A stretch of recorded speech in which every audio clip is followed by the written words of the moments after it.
wabarakatuh. Ibu dan Bapak, alhamdulillah hari ini kita ditemukan lagi pada kegiatan kita MPMP IPA Sekolah 1 Tanjung Sari Sumedang. Salawat dan salam kita limpahkan kepada junjungan kita Nabi Allah Muhammad SAW, kepada keluarganya, para sahabatnya, dan kita semua selaku umatnya sampai akhir zaman. Agenda kita hari ini adalah berdiskusi tentang bagaimana kita selaku guru untuk bisa memiliki sikap, memiliki motivasi untuk bisa membawa siswa kita memiliki budaya positif. Nah, jadi budaya positif di sini untuk kita pribadi adalah bertanggung jawab membentuk budaya positif di kelas kita. Ya, pada level yang kecil. Jadi setiap kelas-kelas kita adalah tanggung jawab kita untuk bisa membentuk budaya positif, ya. Kemudian secara globalnya adalah untuk sekolah kita. Jadi hal yang paling mudah adalah bagaimana kita tantangannya untuk bisa membuat kelas kita itu selalu sadar bahwa sikap-sikap positif itu selalu ditumbuhkan, ya, dikembangkan. Sebetulnya budaya positif ini bukan hal aneh bagi kita, ya. Dari sejak dulu kita ingin anak-anak kita berlaku sopan, berbicara dengan kalimat-kalimat yang positif, yang baik, tegur sapa, salam, senyum, itu sebenarnya tidak ada budaya positif. Hanya mungkin tidak terfokus pada kita untuk sampai membentuk ini menjadi sebuah kebiasaan yang terintegrasi atau terinternalisasi pada jiwa dia, tidak hanya di sekolah, tetapi bisa menjadi manusia-manusia yang selalu ada karakter dimanapun dan kepada siapapun. Senyum sapa salam itu selalu ada pada diri-diri murid-murid kita, ya. Nah, karena mungkin belum intens, belum kondusif atau belum masif, sehingga budaya ini bukan tidak ada, tapi sedikit, ya, sedikit berkurang setelah dia keluar dari sekolah.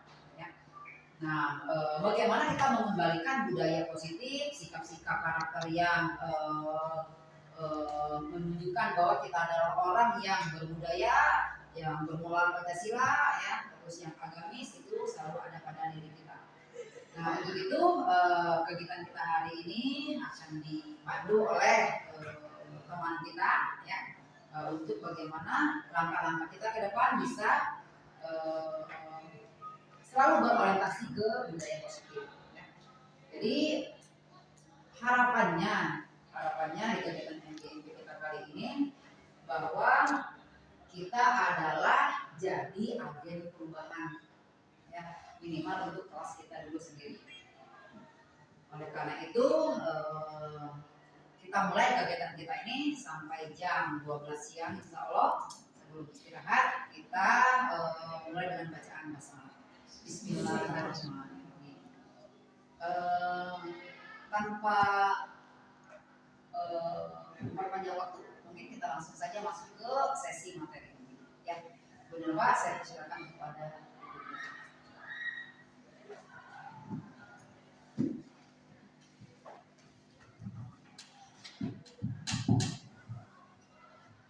tapi jangan lupa mana senyumnya.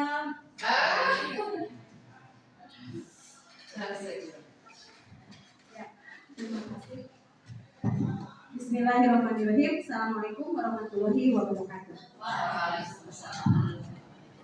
Pertama-tama saya ucapkan terima kasih pada rekan-rekan guru IPA yang sudah berkomitmen untuk tetap selalu aktif dalam kegiatan kita musyawarah guru mata pelajaran. Terima kasih kehadirannya karena pada saat ini mungkin materi yang akan saya sampaikan ini bersifat ada kepentingan pribadi, yaitu mendiseminasikan hasil pembelajaran saya selama mengikuti pelatihan guru penggerak. Di sini saya mempelajari modul 1.4 tentang budaya positif. Dan aksi nyata yang diminta dalam kegiatan pendidikan calon guru penggerak tersebut adalah mendiseminasikan hasil praktik. Jadi saya sudah mempraktikannya tentang ini. Pada kesempatan ini saya ingin membagi pengalaman saya sebagai orang yang sudah berkesempatan terlebih dahulu mempraktikannya. Di sini posisi saya bukan untuk menggurui atau bukan untuk mengajarkan, tapi hanya berbagi pengalaman. Ya. Budaya positif seperti tadi sudah disampaikan oleh Ketua MPMP kita, sudah kita kenal sejak dulu ada. Dari mulai sejak gerbang pintu sekolah katanya senyum, sapa, salam. Selain itu apalagi budaya positif yang ada di yang sering kita lakukan kepada ibu? Ya Bu Heti? Apalagi coba bersopan santun yaitu masuk kategorinya. Apalagi buang sampah pada tempatnya, betul. Apalagi Pak hadir tepat waktu, disiplin, ya itu kan sudah tidak asing bagi kita. Jadi sebetulnya apa yang saya bicarakan hari ini bukan hal yang baru, tapi sudah sering dilakukan oleh Bapak dan Ibu. Nah, pertama-tama saya mengucapkan selamat datang para guru hebat. Mari belajar berkolaborasi, berbagi pengalaman dan pengalaman, mewujudkan terciptanya budaya positif di sekolah. Jadi kesempatan ini forum berbagi dan belajar dan berkolaborasi untuk mewujudkan budaya positif di sekolah. Nah, Diseminasi hari ini akan berbagi materi tentang perubahan paradigma dalam implementasi budaya atau disiplin positif. Materi-materinya terdiri dari perubahan paradigma belajar, disiplin positif dan nilai-nilai kebijakan universal, teori motivasi hukuman dan penghargaan restitusi, keyakinan kelas, kebutuhan dasar manusia, restitusi 5 posisi kontrol, dan restitusi segitiga restitusi. Bapak dan Ibu, dari materi yang ada itu pada sub-sub poinnya, apakah sudah mengenal semuanya atau ada yang baru? Ada yang baru. Apa Bu yang barunya Bu? Restitusi. Ada lagi? 5 posisi kontrol. Apa lagi? Betul sekali. Ketika mengalami pembelajaran ini pertama kali, refleksi saya terjadi bahwa saya menemukan pengalaman baru bahwa adanya istilah restitusi dan 5 posisi kontrol serta segitiga restitusi ketika menerapkan budaya positif. Jadi sama Bapak dan Ibu menemukan itu, baru saya juga menemukan baru. Nah, Bapak dan Ibu harus kita sadari bahwa kita itu sudah mengalami perubahan paradigma belajar. Kita sudah memfasilitasi, apa betul gitu ya, kita sudah memfasilitasi bahwa kita itu sudah menerapkan proses pembelajaran yang mengusung keterampilan abad 21. Guru dituntut menyesuaikan dengan gaya belajarnya sehingga anak itu menguasai keterampilan abad 21. Ciri abad 21 itu adanya informasi, komunikasi, otomatisasi, dan komunikasi. Bagaimana menurut Bapak dan Ibu? Silahkan berefleksi. Apakah sudah kita memfasilitasi itu? Gitu ya. Jadi proses pembelajaran kita itu sudah tidak kita itu memikirkan bahwa siswa-siswi kita itu harus memiliki keterampilan abad 21. Kemudian paradigma pembelajaran lagi yang lain, bahwa guru itu senantiasa harus PCK. Apa itu PCK Bapak dan Ibu? Apa itu PCK? PCK, pedagogi, content, knowledge. Jadi cara menyajikan pembelajaran itu kita harus pemahamannya bagaimana, memahami karakteristik peserta didik, pemahaman tentang teori-teori belajar, model pendekatan, strategi, dan teknik pembelajaran. Apakah sudah itu Bapak dan Ibu? Ini kan refleksi kita bersama bahwa banyak sekali PR yang harus kita tuntaskan ketika kita melakukan pembelajaran. Dan yang penting lagi bahwa kita itu harus sudah mengetahui materi itu secara mendalam. Karena pengetahuan materi konten kita yang komprehensif akan membuat kita bisa menjalankan pembelajaran yang berbasis pada peserta didik. Misalnya gini, ada materi-materi tertentu yang mungkin untuk anak tertentu gampang, tapi akan sulit untuk anak tertentu. Jadi kita perlu sekali mengetahui kompetensinya bagaimana sehingga setiap anak dengan kebutuhan tertentu bisa menerima materi yang memiliki karakteristik yang berbeda. Jadi sulit, sedang atau mudahnya itu harus kita kuasai secara konten. Dan yang terakhir Bapak dan Ibu, paradigma kita harus berpikir lingkungan belajar sebelumnya itu kita hanya berpikir di kelas. Itu tidak Bapak dan Ibu. Belajar itu di kelas. Ternyata bahwa semua yang ada di sekitar kita adalah lingkungan belajar. Di kelas, di rumah, ya, di luar kelas, di pasar, dimanapun siswa dan lingkungan dari tasik yaitu sedang belajar. Itu adalah perubahan-perubahan paradigma belajar yang harus kita sadari bersama. Nah, ini tentunya bahwa kita sudah menerapkan kurikulum 2013 dan sekarang kita sudah menuju ke kurikulum merdeka belajar. Itu kan ya Bapak dan Ibu. Jadi merdeka belajar itu bukan merdeka sesuka saya, tidak.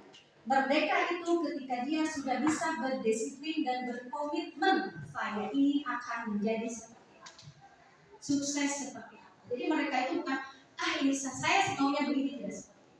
Jadi perubahan paradigma belajar yang sedang ada di depan mata kita harus kita sadari bahwa dari kurikulum 2013 dengan berbagai kecakapan 2021 yang harus dipenuhi, ada kurikulum merdeka. Ya, kemarin di HT sebelumnya kita sudah berkesempatan belajar tentang kurikulum merdeka ya Bapak Ibu, alhamdulillah. Kita lanjutkan.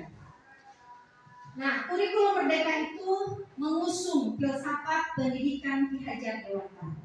Ya Bu Hati, tolong baca apa menurut Ki Hajar Dewantara filsafat pendidikannya. Silakan berdiri Bu. Apa menurut Bapak Ki Hajar Dewantara tujuan pendidikan? Ya,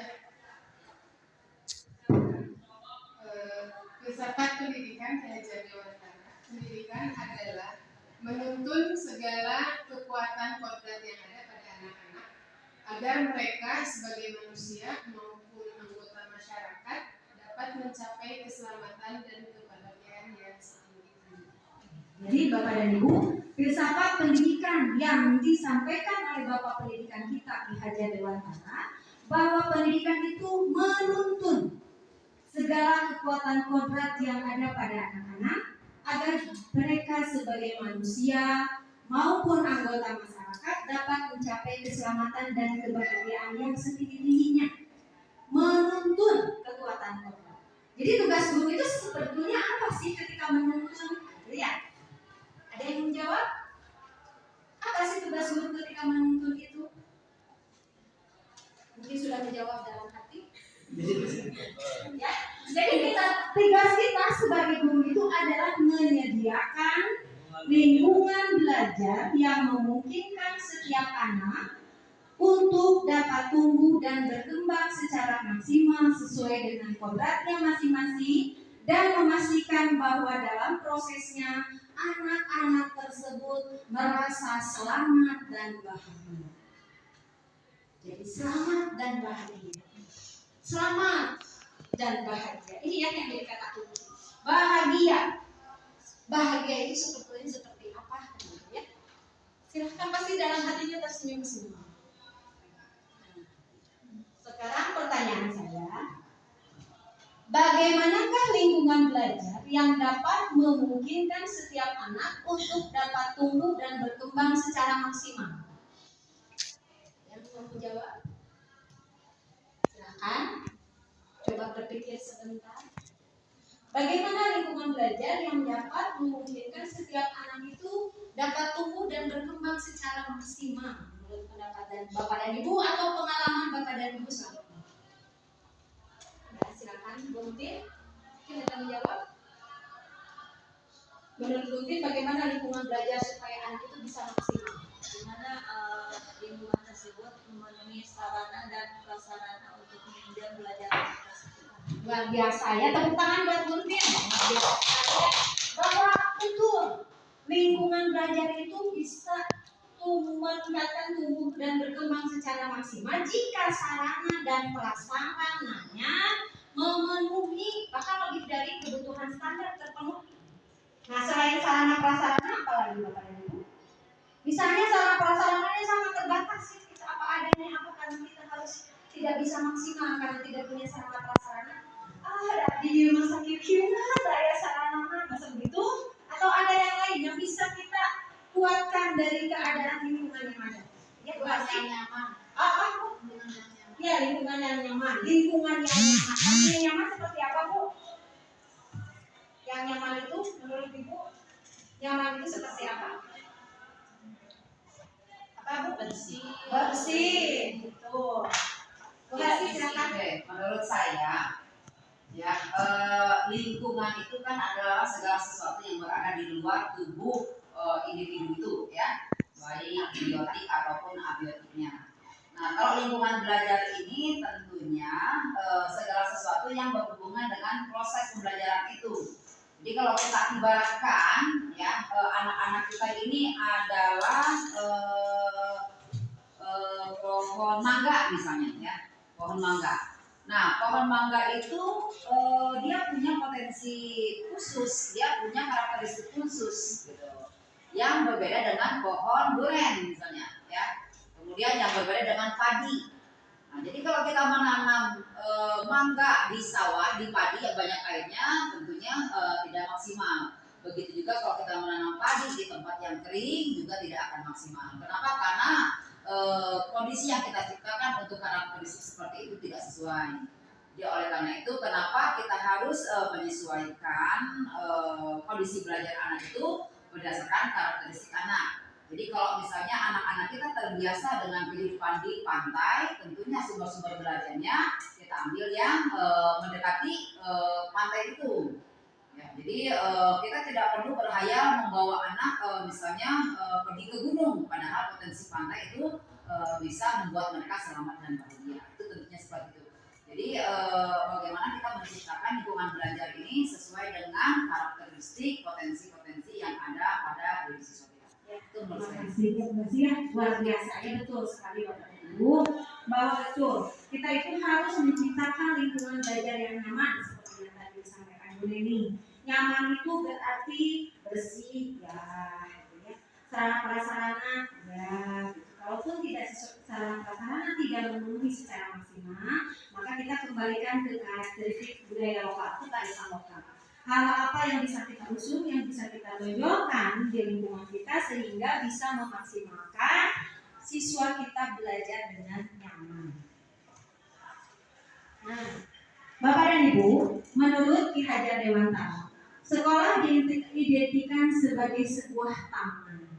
Taman adalah tempat yang nyaman, aman, tenang, dan menyenangkan untuk bermain. Begitu kan ya Bapak dan Ibu? Nah, oleh karena itu, proses pendidikan di sekolah harus menerapkan budaya positif yang menyenangkan dan membahagiakan murid. Penerapan budaya positif itu merupakan proses pendidikan dan pengajaran yang di sekolah yang sering kita lakukan, yaitu dengan menerapkan dan mencerminkan nilai-nilai kebajikan universal.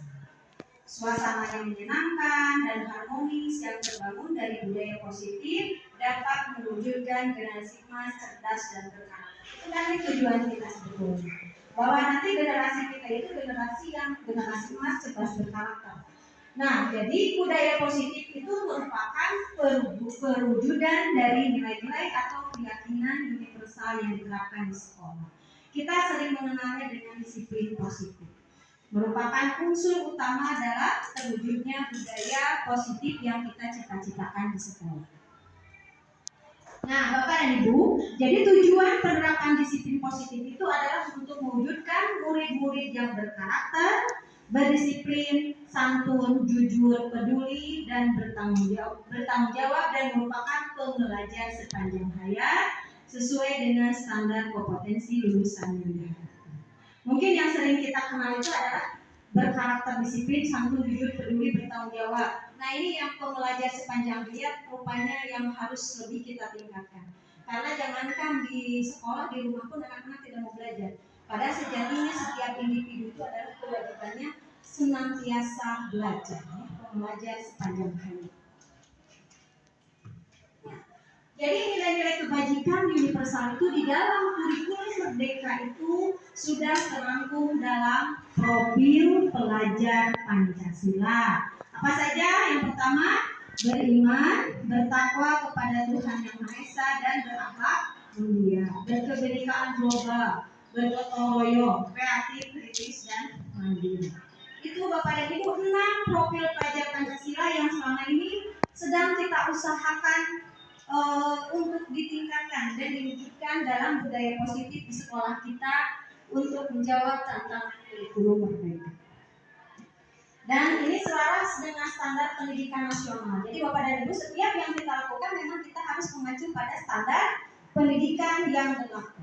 Jadi dalam standar pendidikan nasional pun ternyata ada dalam rangka menciptakan lingkungan yang positif, maka setiap warga sekolah dan pemangku kepentingan perlu saling mendukung, menghayati, dan menerapkan nilai-nilai kebajikan yang telah disepakati bersama untuk dapat menerapkan tujuan mulia tersebut. Maka seorang pemimpin pembelajaran perlu berjiwa berkepemimpinan sehingga dapat mengembangkan sekolah dengan baik agar terwujud suatu budaya sekolah positif yang positif sesuai dengan standar kompetensi pengolahan yang telah diterapkan. Jadi memang ini perlu kolaborasi dalam menerapkannya. Karena kita sebagai pemimpin pembelajaran di kelas dan di luar kelas kita juga memang peran kita itu sebagai pemimpin bagi diri dan lingkungan. Makna disiplin. Dalam budaya kita, makna disiplin dimaknai menjadi sesuatu yang dilakukan seseorang pada orang lain untuk mendapatkan kepatuhan. Betul tidak Bapak dan Ibu? Hanya sebatas patuh. Disiplin tak? Berarti sebatas dia disiplin dikatakan dia patuh. Kita cenderung menghubungkan kata disiplin dengan ketidaknyamanan. Kamu terlambat ya? Kamu tidak disiplin. Kan kecenderungan kita selalu seperti itu. Kebanyakan orang akan menghubungkan kata disiplin dengan tata tertib, teratur, dan kepatuhan pada peraturan. Pasti begitu. Berarti ketika dia tidak melanggar tata tertib, dia tidak teratur, langsung tidak disiplin. Dalam konteks ini. Kata disiplin juga sering dihubungkan dengan hukuman. Padahal itu sungguh berbeda karena belajar tentang disiplin positif tidak harus dengan memberi hukuman. Ya, justru itu adalah salah satu alternatif terakhir dan bila perlu tidak digunakan sama sekali hukuman itu. Nah, Ki Hajar Dewantara menyatakan bahwa untuk mencapai kemerdekaan dalam konteks pendidikan kita saat ini, untuk menciptakan murid yang merdeka, syarat utamanya adalah harus ada disiplin yang kuat. Disiplin yang dimaksud adalah disiplin diri yang memotivasi internal. Jadi harus ada motivasi internal.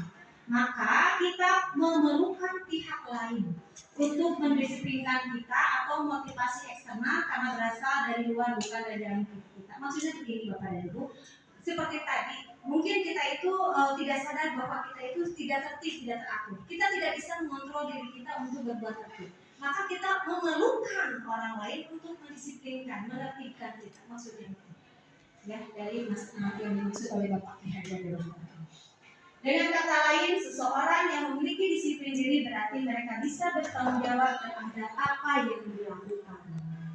Nah, ini sebagai pendidik Bapak dan Ibu, tujuan kita adalah menciptakan anak-anak yang memiliki disiplin diri sehingga mereka bisa berperilaku dengan mengacu pada nilai-nilai kebajikan universal dan memiliki motivasi intrinsik bukan ekstrinsik. Jadi bukan karena takut dihukum, tapi dari dalam diri. Nah, coba Bapak dan Ibu, sekarang mari kita tanyakan ke diri sendiri. Bagaimana kita berperilaku? Satu, mengapa kita melakukan segala sesuatu tersebut? Apakah kita melakukan sesuatu karena ada dorongan dari lingkungan atau dari dorongan dari orang lain? Siapa yang menjawab? Yang berkomentar.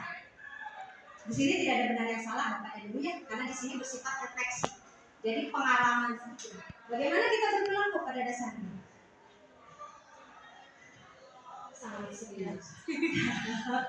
Ya, silakan. Pada umumnya kita berperilaku sesuai dengan apa yang kita butuhkan biasanya dengan kebutuhan. Tapi ada juga perilaku kita yang kita lakukan itu karena aturan, karena takut diberi sanksi itu ada saja gitu ya, faktor eksternal.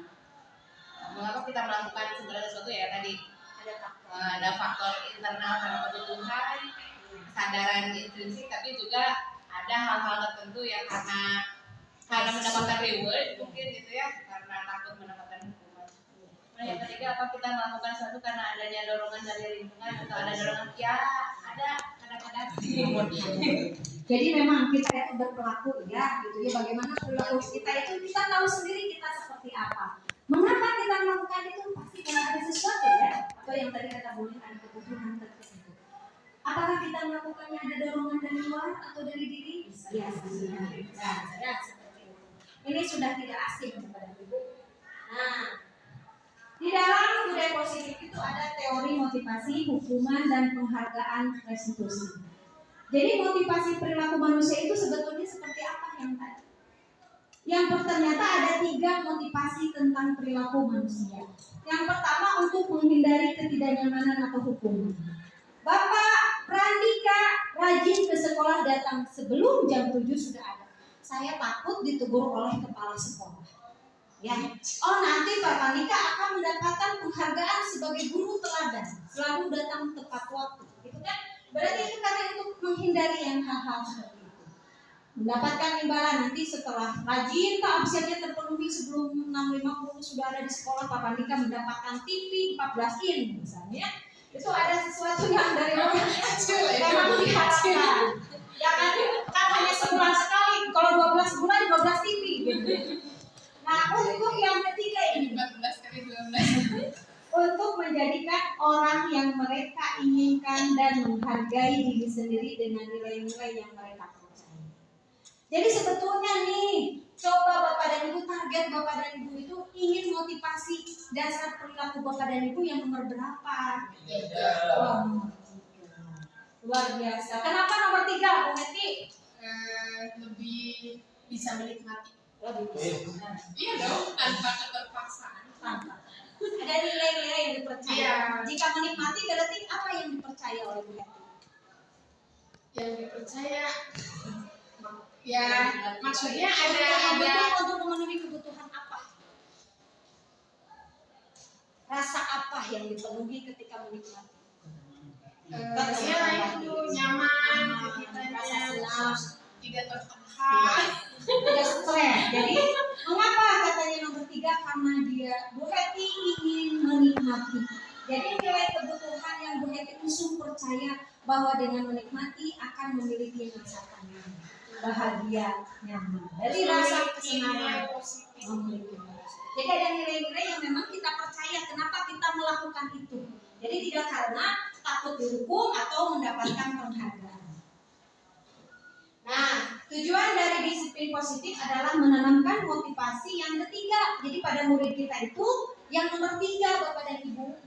Ketika murid-murid kita memiliki motivasi tersebut, mereka telah memiliki motivasi intrinsik yang berdampak jangka panjang. Jadi ini targetnya kita. Jadi kita ingin menumbuhkan budaya positif, disiplin positif dengan motivasi intrinsik yang kuat berdampak jangka panjang, bahwa siswa-siswi kita itu melakukannya karena memiliki rasa atau nilai-nilai percaya, keyakinan. Dengan melakukan itu kebutuhan saya terpenuhi, kebutuhan diterima, rasa cinta kasih sayang dan sebagainya. Nah pertanyaannya sekarang adalah bagaimana cara kita sebagai guru untuk menanamkan disiplin positif yang positif kepada murid-murid kita. Kan ini sebetulnya PR kita. Sebetulnya teori mah gampang, tapi ketika dalam prakteknya kita selalu banyak sekali berbenturan dengan faktor-faktor yang memang di luar X, gitu, sudah di luar X lagi. Jadi bagaimana sebetulnya yang harus kita lakukan sebagai guru untuk menerapkan disiplin positif pada siswa? Nah, dalam menjalankan peraturan atau keyakinan di sekolah atau di kelas selama ini ya, bila ada suatu pelanggaran tentunya sesuatu harus terjadi. Untuk itu kita perlu meninjau ulang tindakan penegakan peraturan atau keyakinan kelas sekolah kita selama ini. Tindakan terhadap suatu pelanggaran pada umumnya berbentuk hukuman atau konsekuensi. Betul tidak Bapak dan Ibu? Betul ya? Pasti setiap ada yang melanggar peraturan pasti dihukum. Kabur ya di Perbanika, apalagi di pesantren ya peraturannya kuat gitu ya.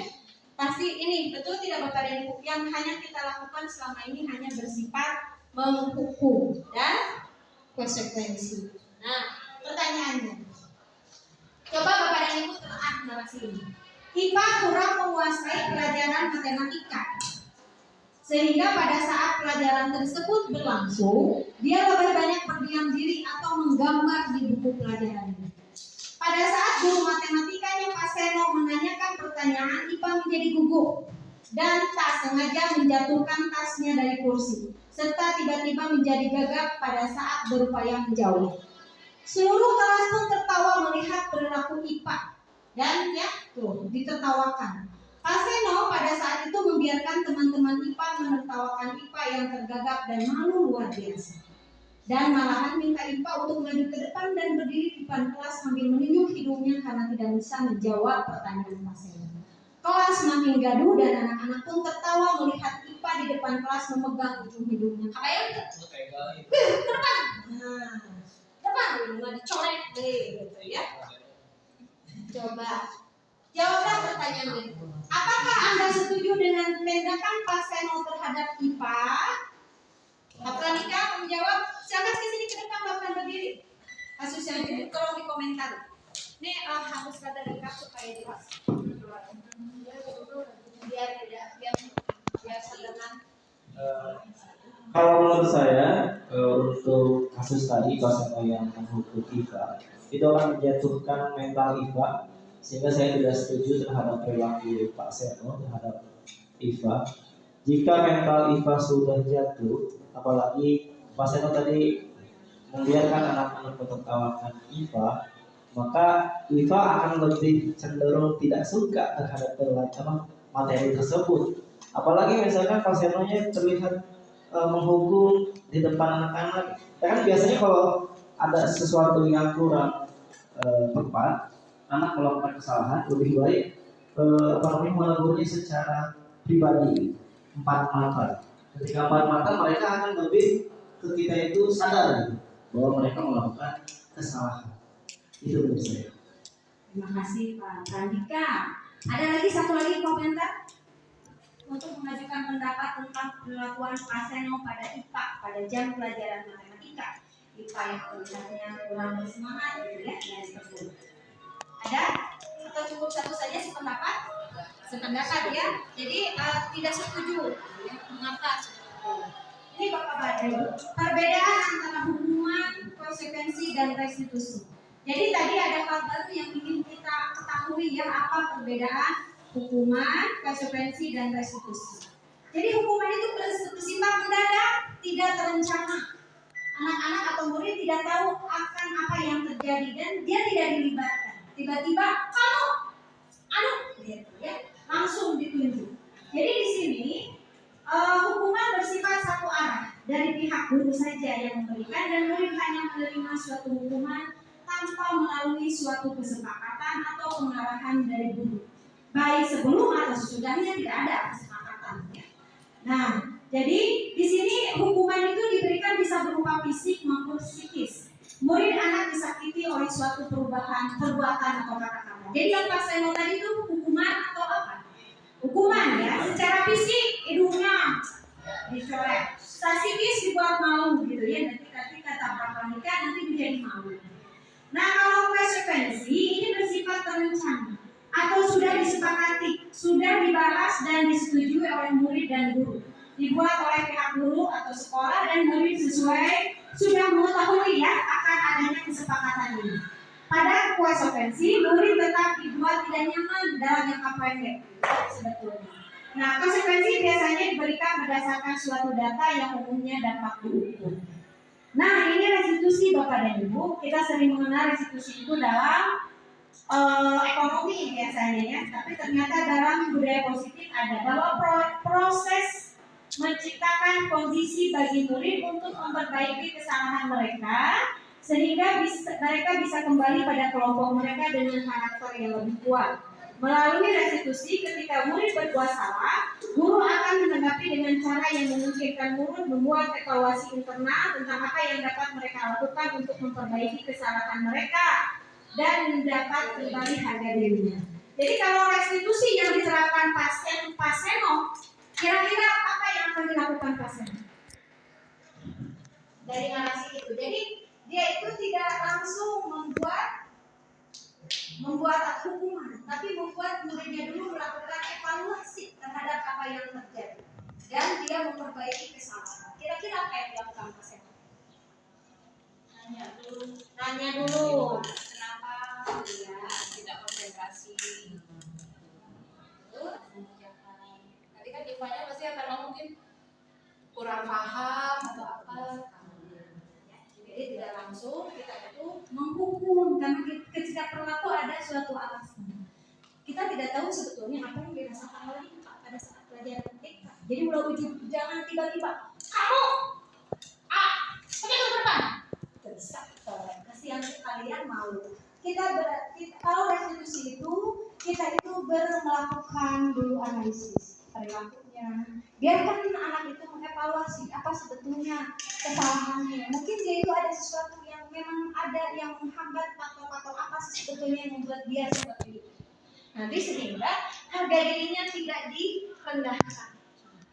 Nah, Bapak dan Ibu, setiap perilaku itu pada dasarnya berbasis kepada kebutuhan.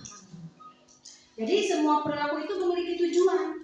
Bahkan perilaku yang tidak disukai seperti tadi, apakah betul IPA itu sebetulnya begitu sehingga tidak disukai oleh Pak Seno? Walaupun perilaku IPA tidak disukai Pak Seno, sebetulnya perilaku itu ada tujuannya. Nah, tujuannya itu biasanya berlandaskan pada kebutuhan-kebutuhan dasarnya. Bahwa manusia itu memiliki kebutuhan dasar bertahan hidup, cinta dan kasih sayang, kebebasan, kesenangan, dan kekuatan. Seperti tadi Bu Heti memutuskan, saya akan mewujudkan motivasi nomor 3, bahwa saya akan melakukan sesuatu itu untuk mewujudkan nilai-nilai yang saya percaya. Dan dengan melakukan itu, saya merasa nikmat. Berarti kebutuhan dasar apa yang dipenuhi oleh Bu Heti di sini? Kesenangan. Jadi tanpa sadar tadi Bu Heti itu sebetulnya menjawab itu karena dia punya tujuan. Tujuannya kebutuhan rasa senangnya dipenuhi. Ya. Nah, seperti tadi apa yang terjadi dengan IPA, sebetulnya kebutuhan dasar apa sih yang sebetulnya dia ingin usung? Kasih sayang. Enggak? Ya, Diperhatikan. Apalagi cinta dan kasih sayang. Kalau kebutuhan bertahan hidup mungkin tidak tadi di sana di fenomena tadi. Tidak ya, tidak mungkin. Terus kalau kesenangan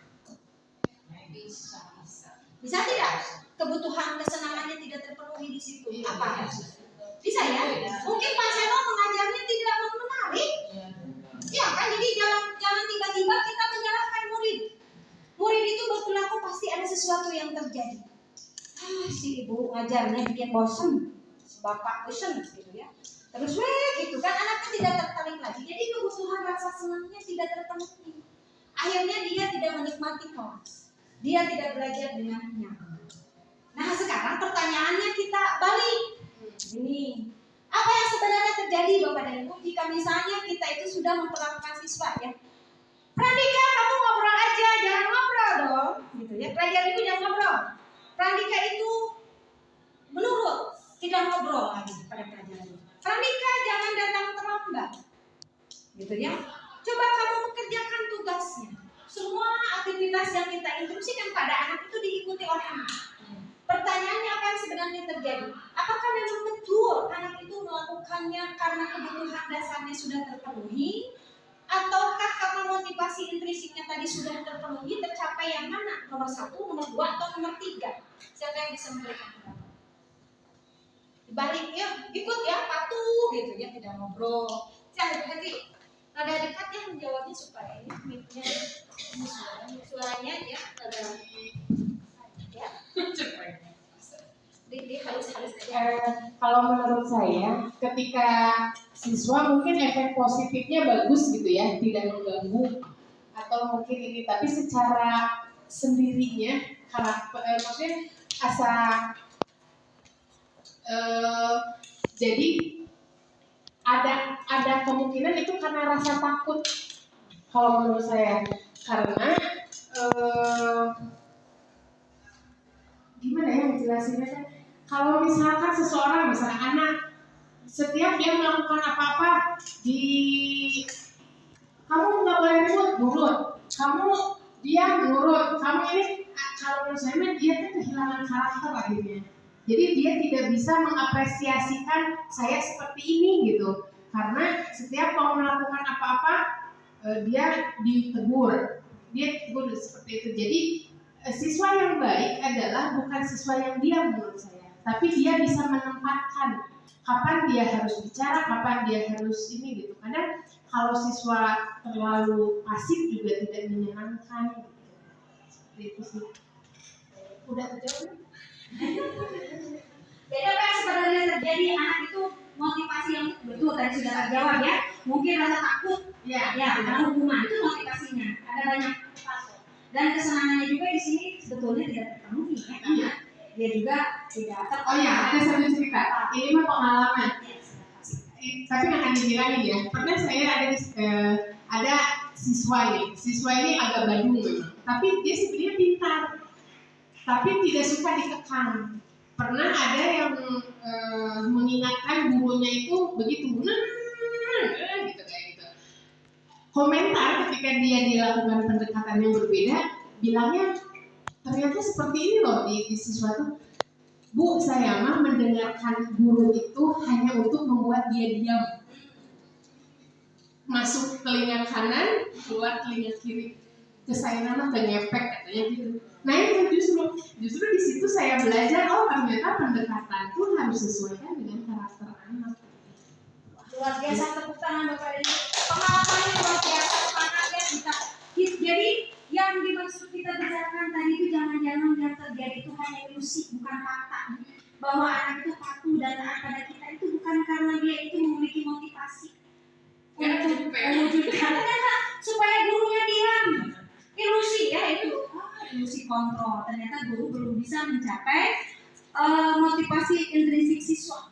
Nah, inilah yang maksud kita dengan teori kontrol yang harusnya. Coba ya sekarang, Bapak dan Ibu bayangkan, di tangan Bapak dan Ibu digenggam, sesuatu yang sangat berharga bagi Ibu, sangat berharga. Sudah terbayang? Yang sangat berharga, digenggam yang kuat. Sekarang Bu Siti genggam, coba Bu Siti genggam. Bayangkan Bu Siti sedang menggenggam apa yang sangat berharga bagi Bu Siti. Sudah terbayang? Coba sekarang Bu Siti berikanlah apa yang Bu Siti genggam pada saya. Saya tukar dengan uang 1 miliar. Kenapa nggak? Bu Siti? Karena tidak bisa dibeli. Kira-kira Bu Siti tidak mau menyerahkan dengan 1 miliar. Bu Siti, saya tambah 2 miliar. Tidak dijual. Sudah dijual. 3 miliar Bu Siti. Tambah mobil lagi Bu Siti. Oh banyak Toyota, Honda, dan diesel. Ayo Bu Siti buka, Bu Siti sini ke sini. Ke sini, serahkan ke saya. Kenapa nggak mau Bu Siti? Nah gitu ya, tidak bisa. Dipaksa ditarik dipegang juga ya. Dia sudah menggenggam. Sekarang yang ingin saya tanyakan, Bapak dan Bapak Ibu. Saya memberikan bujukan pada Bu Siti dengan 1 miliar, 2 miliar, 3 miliar. Sampai tidak mau ditukar. Kira-kira apa sih yang berharga Bu Siti genggam sekarang? Suaminya. Yang Anda dikembalikan sama ibunya. Suami mas sudah tidak ada. Jadi Bu Siti apa yang kira-kira apa yang Bu Siti genggam sehingga Bu Siti tidak mau menukarnya dengan uang 1, 2, 3 sampai 20 miliar? Keyakinan. Apa Bu Siti? Kebahagiaan anak-anak. Luar biasa. Tepuk tangan kepada Ibu. Jadi kebahagiaan anak itu tidak bisa ditukar. Jadi pada saat tadi sebetulnya ketika Bu Siti dipaksa ya, yang mengontrol kejadian tadi itu siapa? Bu Siti atau saya? Bu Siti. Ya, Bu Siti bisa menyerahkan yang dia genggam? Bisa. Jika mau. Jadi kontrol itu berada pada diri sendiri sesuai dengan kebutuhan dasar. Jika Bu Siti memberikan kebahagiaan anak-anaknya, apa resikonya nanti? Kebutuhan dasar Bu Siti terpenuhi tidak? Apa Bu Siti merasa bahagia? Tidak ya? Cinta kasih sayang Bu Siti dipertanyakan. Betul tidak? Jadi ada kebutuhan-kebutuhan dasar yang akan Bu Siti langgar jika Bu Siti menyerahkan yang tadi di genggamnya, walaupun saya minta ditukar dengan 1, 2, 3 miliar sampai kalian menghitung. Nah, jadi sebuah perilaku itu muncul karena untuk memilih untuk dikontrol. Jadi tadi murid-murid tadi, dia itu sebetulnya sudah melakukan pilihan. Yang tadi Bu Hati share bahwa dia itu saya diam supaya membuat guru saya diam. Dia sudah memilih perilaku itu. Kebutuhannya tadi supaya dia saudara nyaman di kelas, dia tidak terganggu lagi oleh guru, dia tidak dihukum lagi. Jadi perilakunya itu mau disukai mau tidak disukai sebetulnya ada alasannya, ada tujuan atau kebutuhan dasar yang ingin dicapai. Pada dasarnya akhirnya dia itu melakukan pilihan, choice therapy. Jadi memilih pada akhirnya. Apakah memilih untuk mengikuti ya aturan atau menyerahkan gitu kan, atau bagaimana, itu tergantung dengan apa yang dia yakini. Kebutuhan dasarnya bagaimana, terpenuhi atau tidak. Jadi yang mengontrol diri itu sebetulnya diri sendiri. Jadi kalau kita tadi sudah bisa mewujudkan siswa-siswi kita yang memiliki motivasi intrinsik yang nomor 3 tadi, dia memiliki keyakinan tertentu bahwa dengan keyakinan itu kebutuhan dasar dia terpenuhi, berarti dia itu sudah bisa mengontrol diri sendiri. Kalau menurut Ihada dan Mantra, berarti dia itu sudah memiliki disiplin yang kuat. Nah sekarang ini posisi kontrolnya sebetulnya dari siapa? Ternyata menurut Gary Gosen dalam bukunya Restitution Contraction School Discipline tahun 1998 mengungkapkan bahwa guru perlu meninjau ulang kembali penerapan disiplin di dalam ruang-ruang kelas mereka selama ini. Jadi Bapak dan Ibu, mari nanti setelah keluar dari sini kita tinjau ulang lagi kesepakatan nilai-nilai keyakinan yang sudah kita buat. Jadi apakah telah efektif? Apakah berpusat kemerdekaan dan memendirikan murid? Bagaimana dan mengapa? Lalu kita refleksi. Biar kita kembali nanti ke sekolah, budaya positif sekolah apa yang sudah ada. Apakah memang sudah berpusat dan memerdekakan dan memendirikan peserta didik atau belum? Nah, Dr. William Besser dosen berkesimpulan, ada 5 posisi kontrol yang diterapkan seorang guru, orang tua ataupun atasan dalam melakukan kontrolnya selama ini. Kelima posisi kontrol tersebut ada yang disebut penghukum, pembuat rasa bersalah, teman, pemantau, dan manajer. Seperti kita kembali cerita Pak Seno tadi, kira-kira posisi kontrol apa yang sudah dilakukan Pak Seno ketika menyelesaikan masalah IPA? Penghukum. Wah, hebat sekali kalau guru kita begitu. Hebat lah, memang guru-guru hebat ya. Nah, penghukum ini karakteristiknya begini. Seorang penghukum dia bisa menggunakan hukuman fisik maupun verbal. Orang-orang yang menjalankan posisi penghukum senantiasa mengatakan bahwa sekolah memerlukan sistem atau alat yang dapat lebih menekan murid-murid lebih dalam lagi. Guru-guru yang menerapkan posisi penghukum akan berkata begini, patuhi aturan saya atau awas. Ya, guru kamu selalu salah saja, selalu yang terselahir, selesai dan sebagainya. Guru seperti ini senantiasa percaya bahwa hanya ada satu cara pembelajaran yang berhasil, yaitu cara dia. Kamu, nggak bisa gitu kamu, itu gurunya. Ini pembuat merasa bersalah. Pada posisi ini biasanya guru akan bersuara lebih lembut.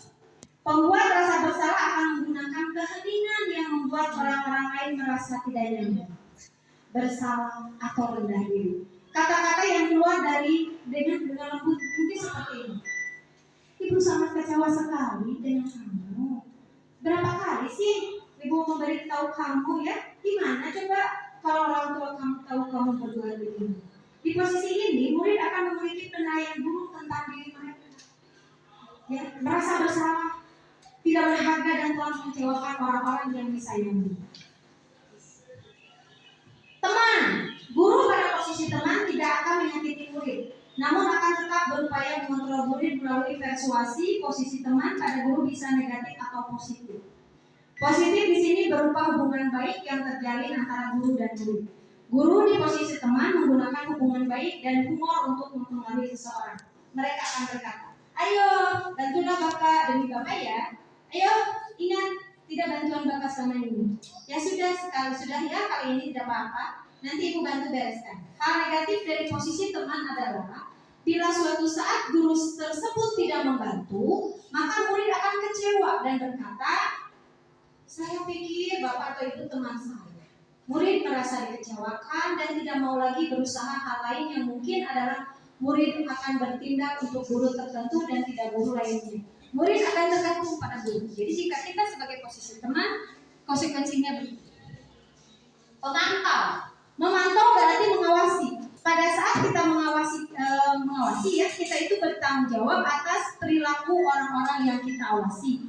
Posisi pemantau berdasarkan pada peraturan-peraturan dan konsekuensi dengan menggunakan sanksi atau konsekuensi. Jadi pemantau itu pasti ada sanksi dan konsekuensi. Kita dapat memisahkan hubungan pribadi kita dengan murid sebagai seorang yang menjalankan posisi pemantau. Mungkin pertanyaan yang akan diajukan oleh seorang guru pemantau adalah begini. Peraturannya apa?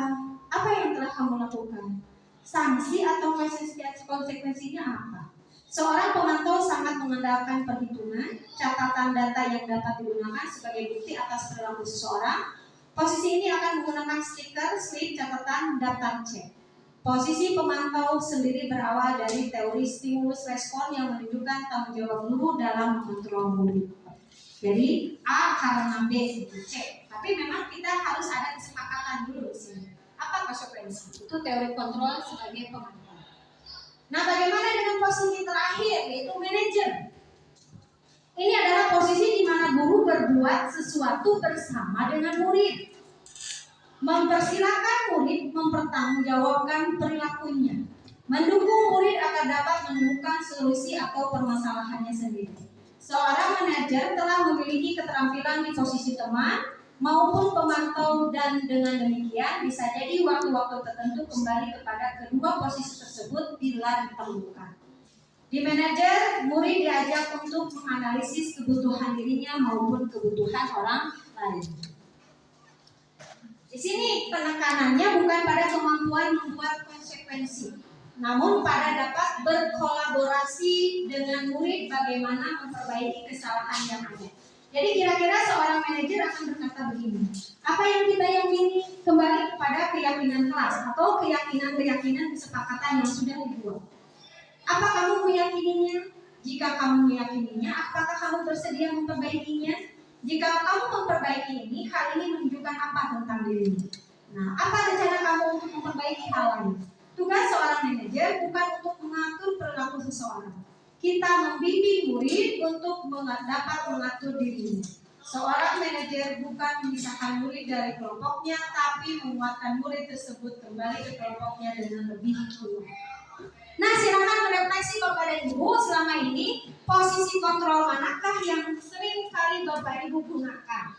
Sebagai penghukum, teman, penghukum dan pemberi penghargaan bisa dalam satu level ya. Penghukum dan ataupun pemberi penghargaan sebagai teman, sebagai pemantau atau sebagai manajer.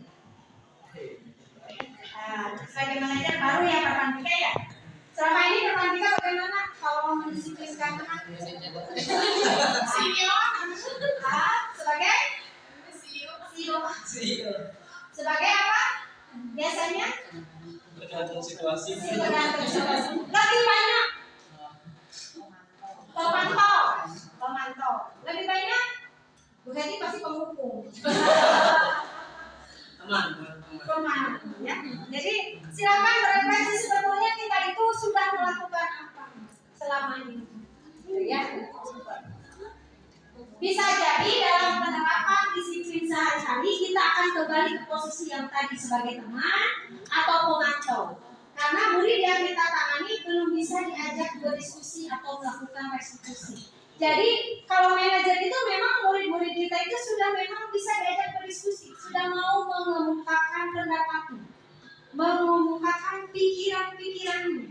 Jadi kemahiran ini atau keterampilan ini belum bisa kita generasi secara umum. Karena kalau kita lihat, kita bukan menjajah, rata-rata yang suka melakukan ketidakdisiplinan itu anak-anak yang memang secara tanda kutip juga gitu ya. Perhatiannya memang akan hal ini, diajak diskusi juga susah gitu ya.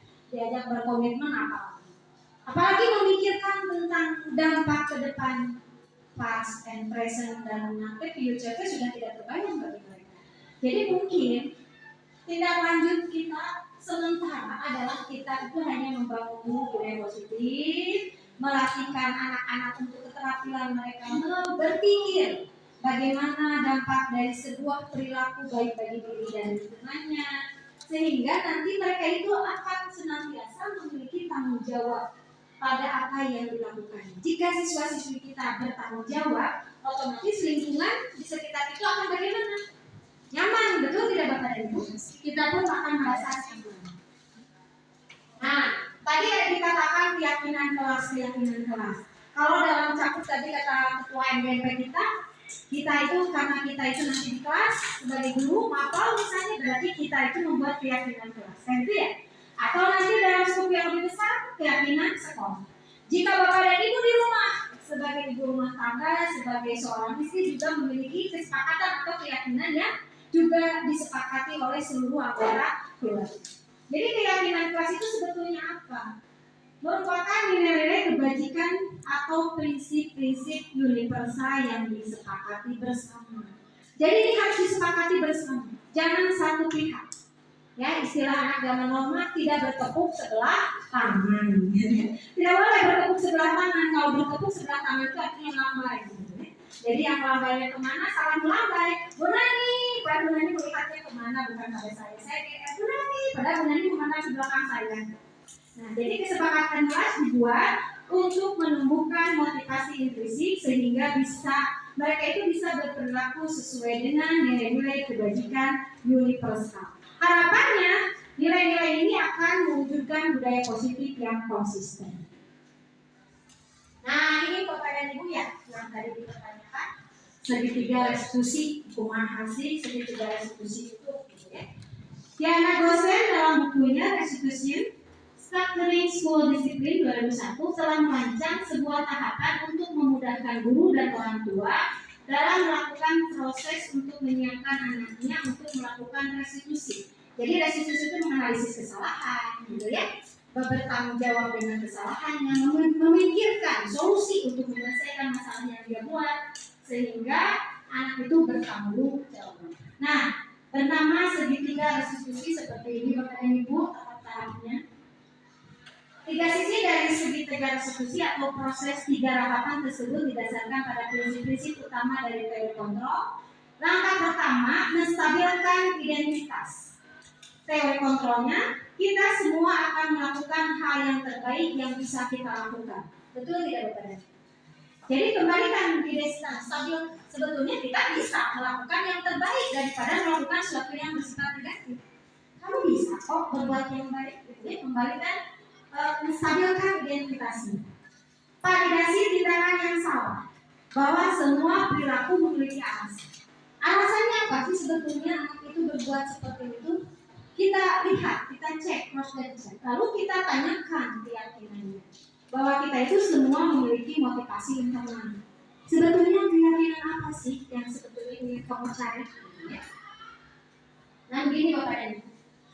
Jadi segitiga restitusi ini seperti ini. Yang pertama di sebelah sana validasi tindakan yang salah.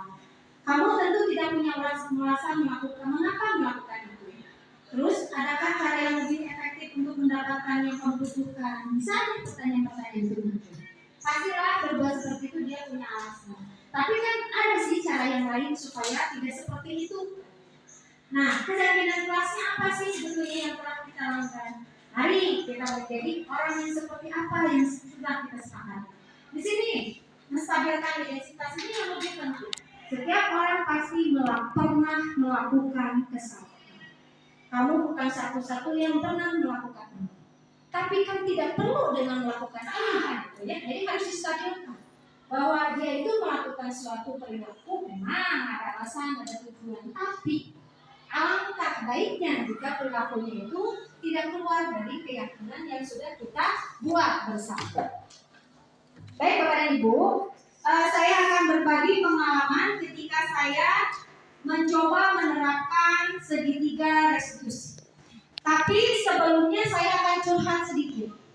Ketika saya menerima materi restitusi dalam CGP, reflektif pikiran itu tidak langsung yes. ya. Banyak sekali konflik di sini terjadi.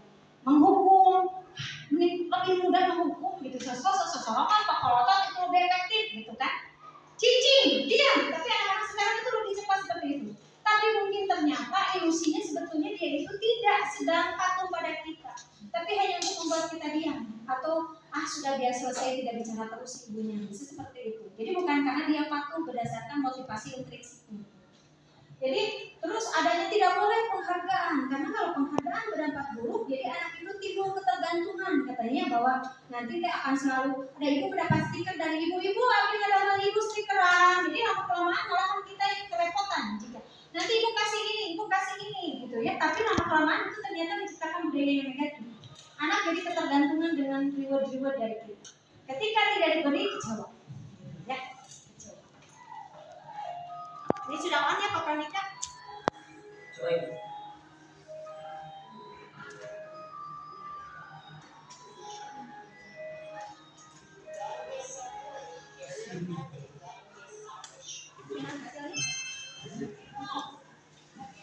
Di situ laptopnya. Udah maksimal.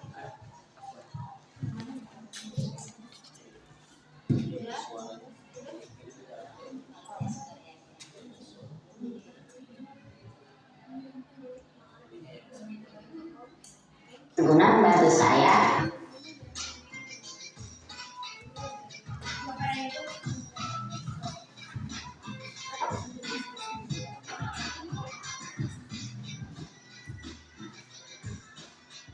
Jadi saya tidak merancang percakapan.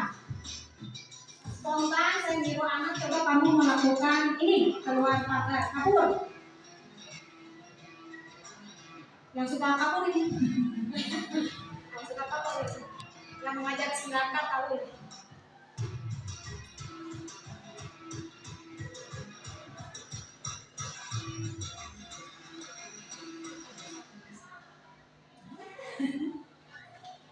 Nah, oke.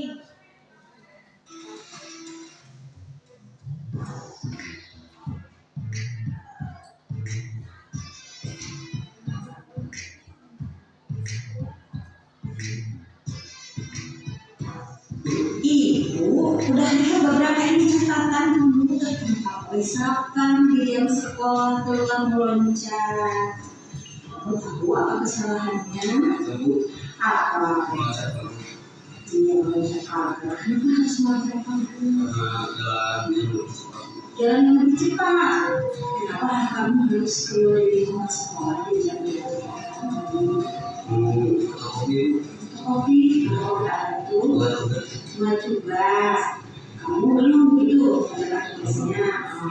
Baiklah, sekarang mau tanya, kira-kira jika kamu besok belum tadi dan harus kopi, kira-kira dari mana kamu lakukan? Saya akan berpikir dulu untuk meminta izin keluar sekolah dan meminta Pak Satpam untuk membuka ngobrol. Ya, coba pikirkan kembali keyakinan sekolah tentang peraturan di jam sekolah itu apa sih? Keselamatan siswa. Kalau ada situasi jadi harus bagaimana jika ada yang mau keluar? Kira-kira Adi tahu tidak kenapa sekolah itu membuat suatu keyakinan untuk selalu meminta izin jika ingin keluar dari rumah sekolah. Apa? Jaga keselamatan siswa. Itu. Terus nanti besok apa yang akan dilakukan? Seterusnya untuk memperbaiki kesalahan ini. Jadi bagaimana nih dengan teman-teman yang lain? Memberitahu teman agar bagaimana caranya keluar area sekolah dengan Ya, kamu hargai yang usaha kamu untuk memperbaiki diri. Jadi besoknya, tapi jika ini keluar dari rumah sekolah, tapi kan bagaimana? meminta izin untuk kita. Ini kasus yang kedua, ini lagi tren anak-anak itu disebutnya sering melorotkan celana. Ya, kemarin kasusnya ada sampai menangis. Gitu. Ini pelakunya real pelaku ya. Jadi ini berupa kaulah.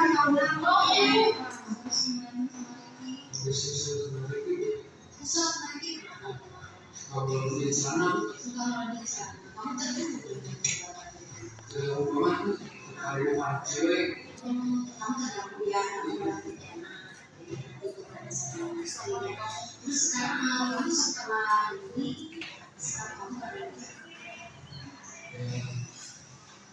kesel.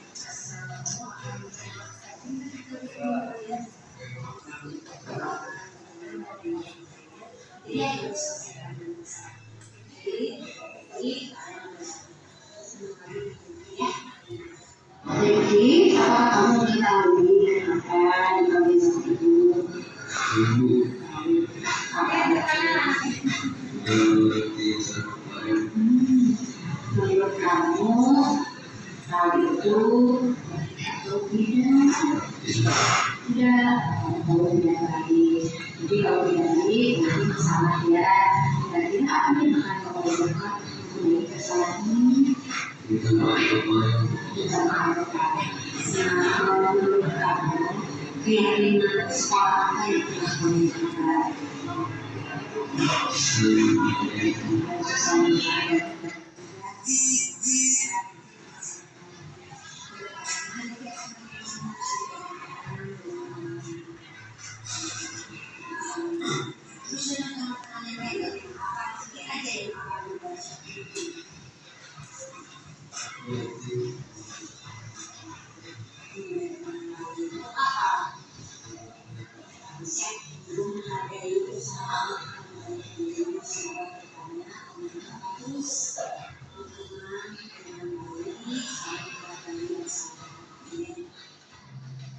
Nah ini yang luar biasa itu ternyata tanggapan siswa.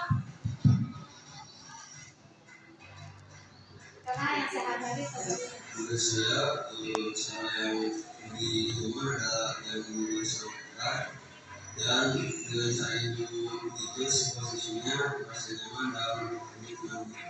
Menurut Ali bagaimana jika dibentak-bentak atau dimarahin semua tidak? Tidak.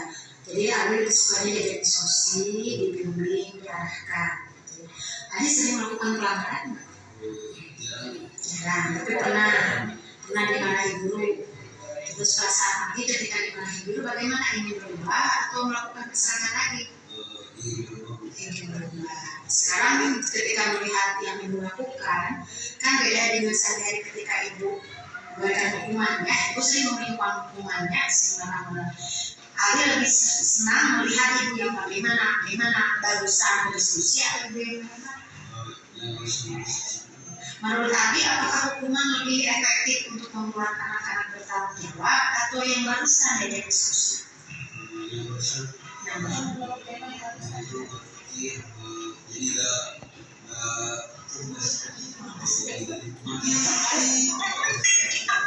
Terima kasih Ali. Otomatisnya bertanya kesalahannya dan menyesal tidaknya dan memberi bawahan untuk mencoba ke jalan yang lebih baik. Selama GP ini, aku banyak menggunakan Grammarly untuk menulis personal statement yang jadi akan digunakan untuk mendaftar kuliah. Grammarly juga cocok.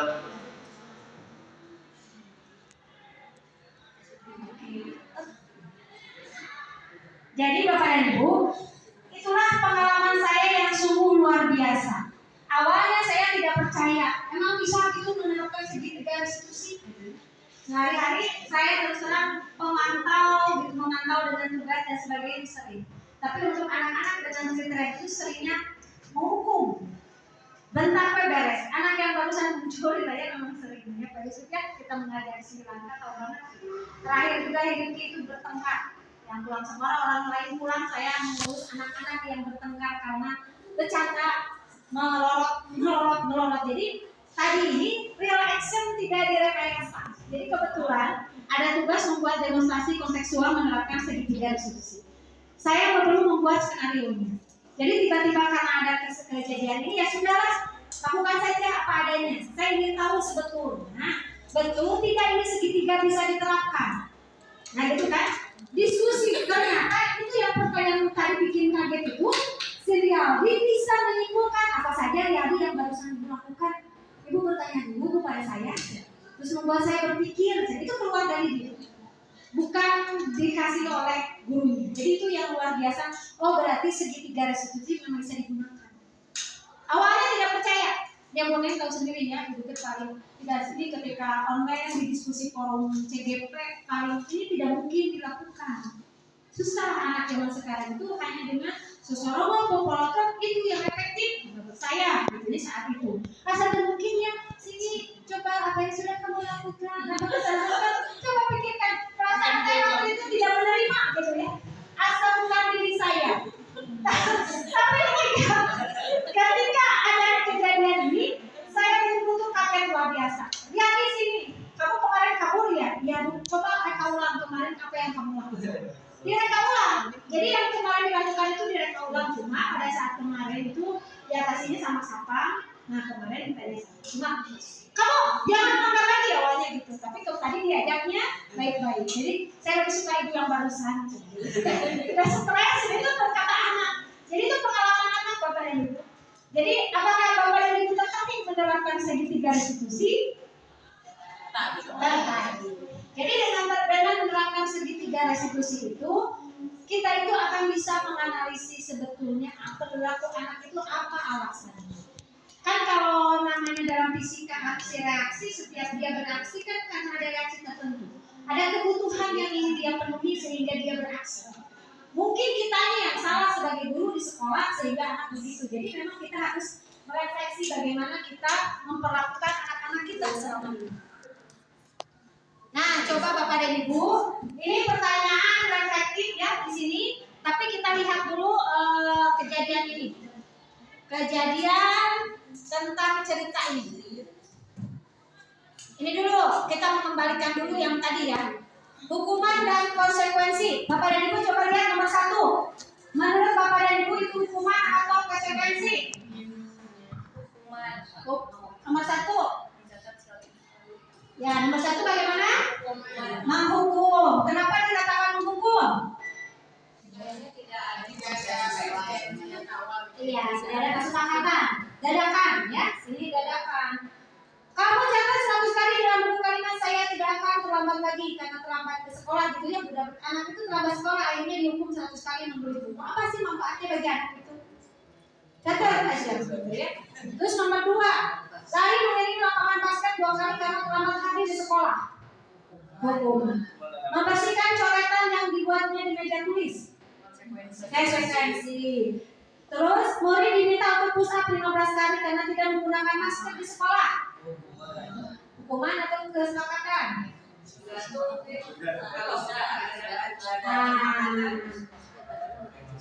Kenapa harus memakai masker di sekolah?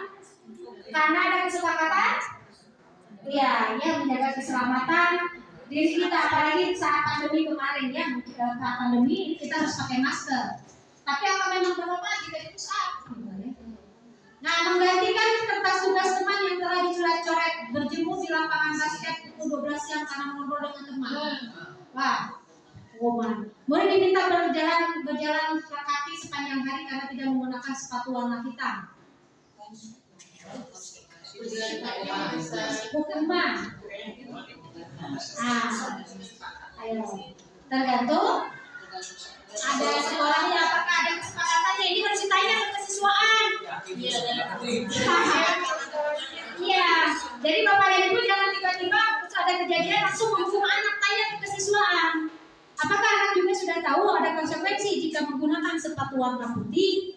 Jika tidak ada, berarti kita itu melakukan hukuman. Jika tiba-tiba guru lari berbelanja, berdiri di depan kelas sambil mengangkat kaki satu kaki karena tidak bisa menjawab pertanyaan. Hukuman. Membersihkan tumpahan air di meja tulis karena tersenggol saat belajar. Konsekuensi. Kehilangan 10 menit jam istirahat. Konsekuensi. Duduk di bangku di pinggir lapangan pada jam istirahat tidak diizinkan oleh guru untuk bermain oleh guru karena mencederai teman. Konsekuensi. Terlambat hadir pembelajaran daring 15 menit dan diminta untuk tinggal 15 menit sesudah kelas usai untuk membahas ketinggalan pembelajaran. Bahaya. Konsekuensi. Membersihkan WC karena mematahkan pensil. Ya, jadi kalau hukuman itu spontan, tidak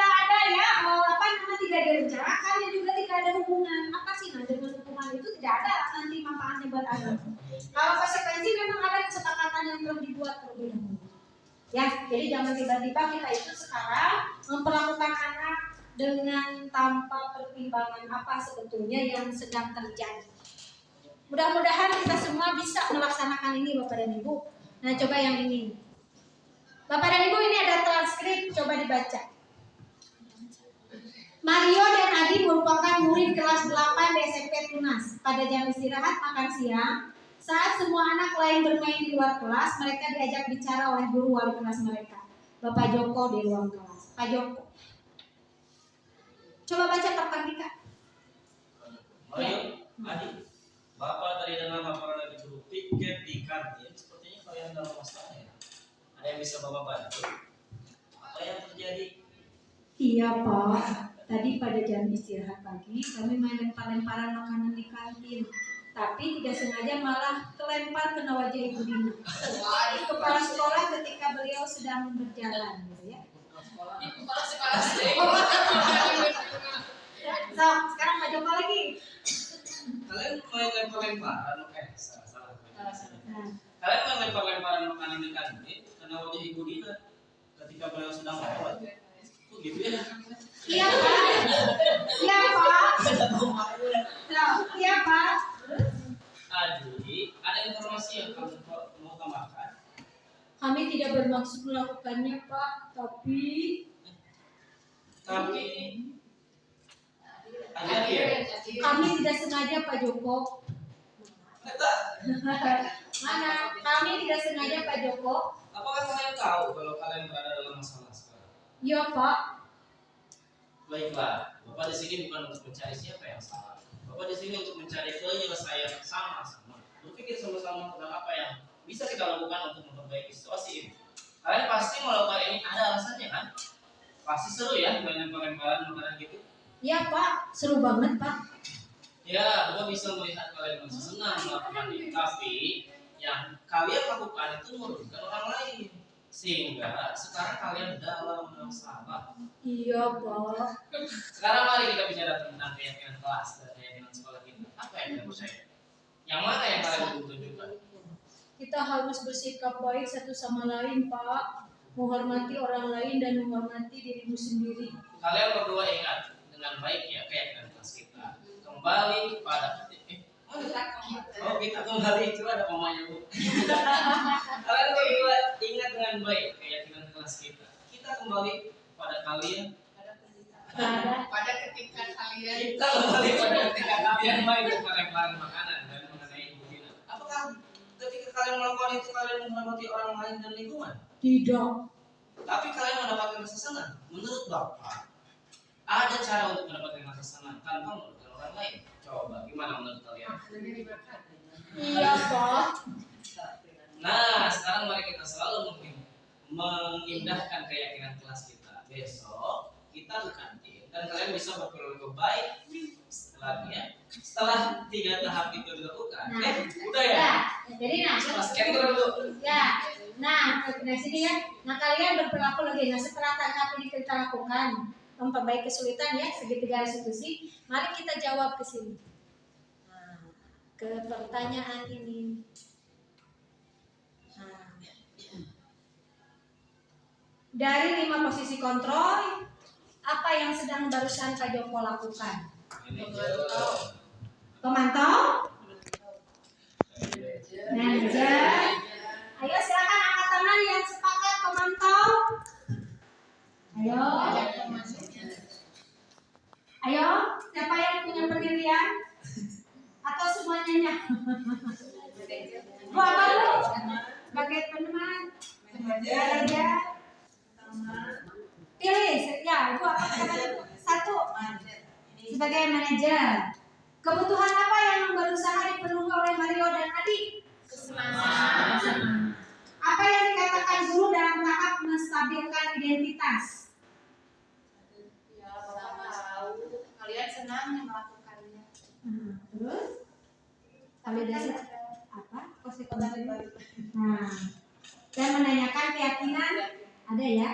Kira-kira sesuai prinsip-prinsip apa yang dilakukan oleh Mario dan Adi untuk memperbaiki kesamaan mereka pada Ibu Dina? Jadi kalau sesuai dengan prinsip restitusi, si Adi sama Mario itu harus bagaimana ke Ibu Dina? Minta maaf. Aduh, sudah berterima kasih sekali.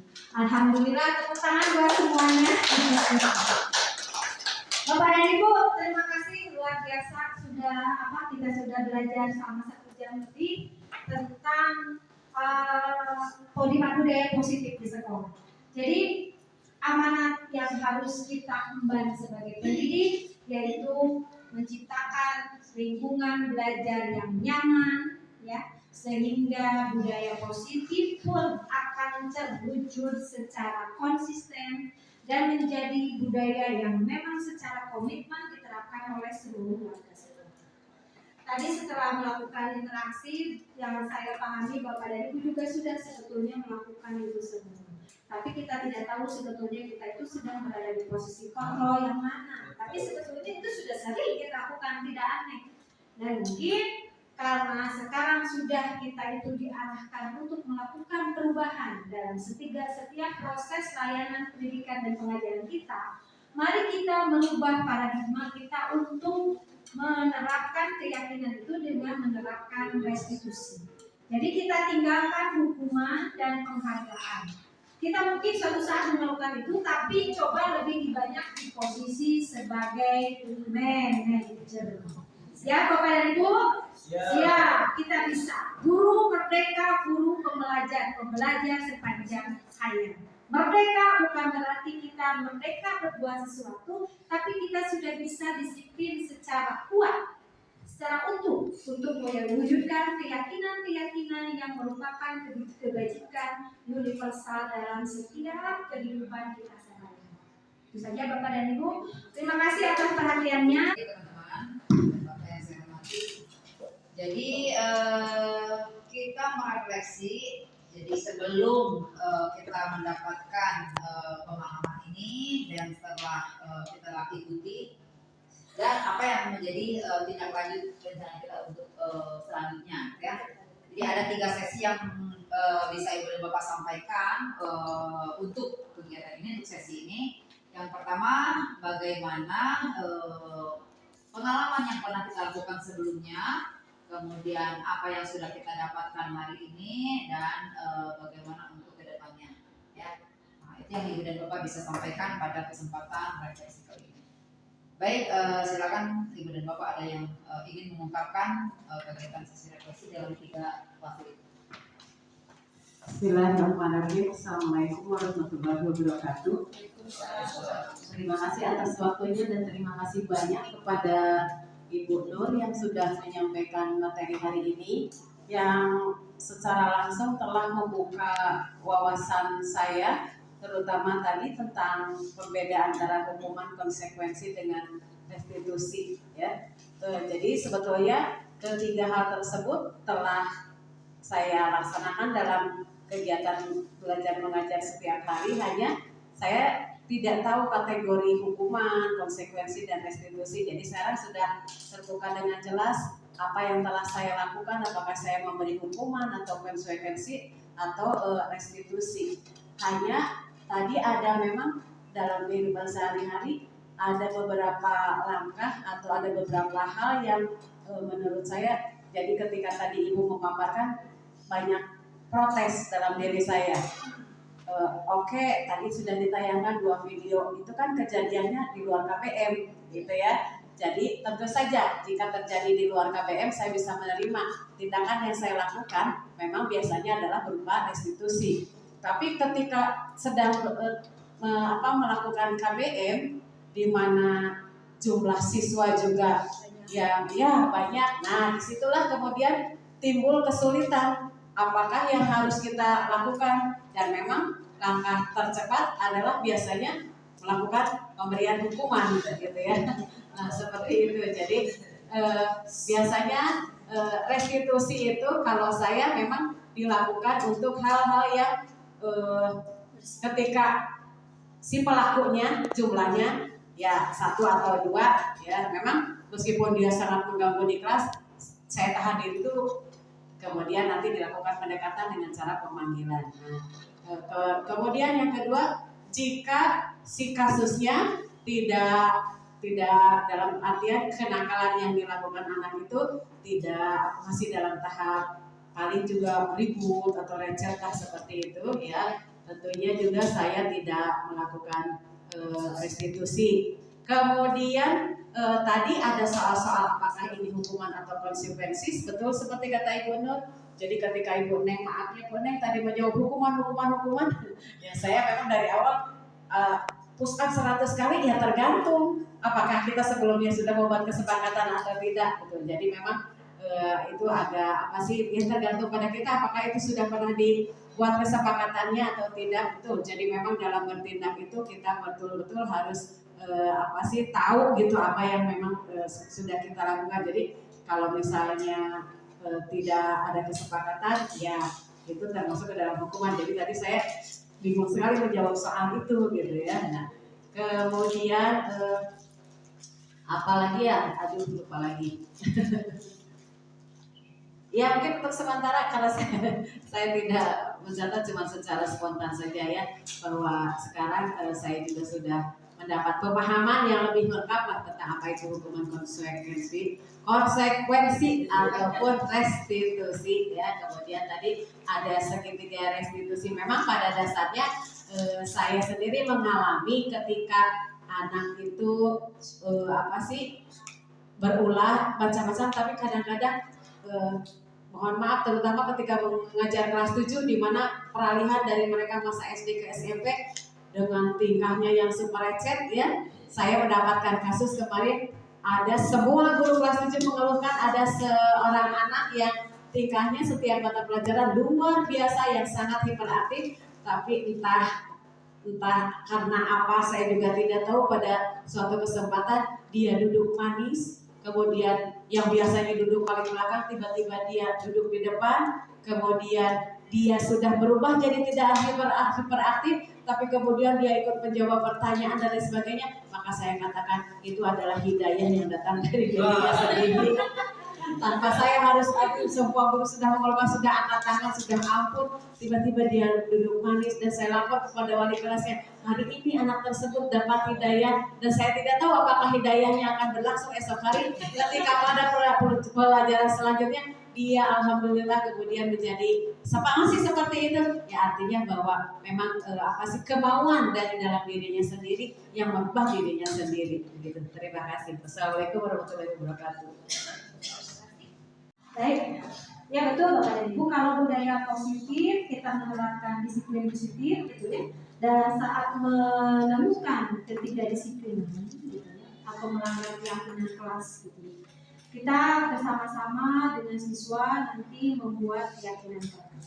Tujuannya keyakinan kelas kita buat supaya kegiatan yang kita laksanakan di dalam pembelajaran itu berlangsung nyaman, tertib. Kedua belah pihak menyetujui kesepakatan itu, berarti sudah mendasari dalam dirinya sudah ada rasa menerima yang akan konsekuensinya dan bertanggung jawab.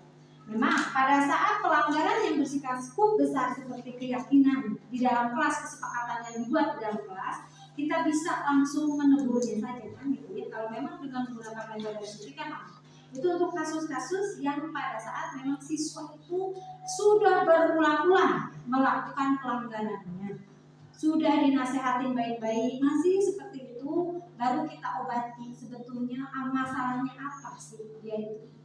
Kenapa selalu begitu gitu kan? Tapi kalau misalnya dalam saat itu spontanitas masih kita kontrol dalam tahap bahwa dia itu masih dalam level ada kamu dan ibu di dalam kelas dengan konsekuensi yang terdekat, kita lakukan saja sesuai kesepakatan.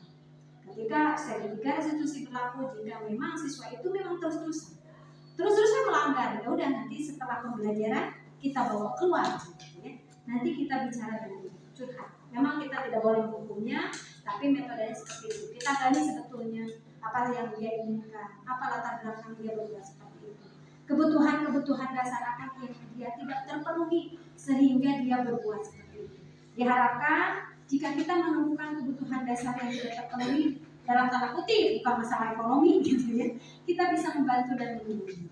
Mungkin kurang kasih sayang keluarga atau dia itu memang tidak bisa belajar dengan cara seperti itu, kita fasilitasi cara belajarnya. Makanya paradigma perubahan pembelajaran pada kurikulum Merdeka itu adalah pembelajaran terdiferensiasi. Jadi pembelajaran yang berbasis kepada kebutuhan peserta didik kita. Jadi nanti kita memang dituntut untuk memfasilitasi pembelajaran sesuai dengan kebutuhan peserta didik. Pembelajaran diferensi bukan berarti setiap karakter siswa itu kita penuhi, kita tidak mungkin melakukannya karena dengan 32 anak. Tapi kita bisa dengan langkah awal mengambil langkah awal dengan cara kita menganalisis sebetulnya anak ini punya kelebihan apa, kekurangannya apa, kekurangannya apa untuk materi. Jadi makanya tadi di awal kita itu harus mengetahui materi secara komprehensif. Karena dengan memahami itu kita akan cara membelajarkan untuk anak dengan karakteristik A, karakteristik B, karakteristik C. Setelah kita tahu bahwa anak ini di A, simpan di A, B di B, C di C, maka kita akan memberikan treatment anak dalam kelompok-kelompok kecil sesuai dengan karakteristiknya, tapi materinya sama. Coba ini ada sebuah kasus. Misalnya Pak Pandika, ini 32 siswa ya. Saya sebagai gurunya. Ulangan matematika. Tiba-tiba Pak Pandika dan Hetty sudah selesai buat. Supaya teribut anak dua, saya kasih lagi soal tambahan 5 soal kerjaan. Kira-kira menurut Bapak dan Ibu, pembelajaran yang saya lakukan barusan itu pembelajaran terdiferensiasi atau bukan? Sesuai kebutuhan? Tapi kalau tidak sesuai perjanjian nggak boleh. Jadi yang masih terdiferensiasi kita bukan berarti beda sesuai kebutuhan itu pada saat itu. Tidak seperti itu. Harus direncanakan. Tindakan yang barusan saya lakukan memberikan soal lebih bukan berarti saya memfasilitasi kebutuhan Pak Pandika dengan Bu Hetty akan soal yang tidak lebih tinggi. Harusnya sejak awal saya sudah tahu Hetty sudah bagus dalam ini, Pak Pandika bagus dalam ini. Kompleksitas materi yang diberikan buat mereka berdua tidak sama dengan yang lain. Ya, selama ini kan kita sudah punya target kurikulum, capaian kurikulum. Capaiannya harus A, betul tidak Bapak dan Ibu? A. Makanya untuk A itu kan setiap anak itu berbeda-beda kebutuhannya. Sampai A aja tuntas dulu untuk anak ini terpenuhi. Untuk yang lainnya kan kita bisa melakukan expand, pengayaan. Ini kan materi ini untuk anak ini mah sudah sampai tuntas nih, terpenuhi. Tapi untuk Bu Hetty bisa lebih kompleks, gitu, dilebihkan. Kalau kan lebih bisa lebih.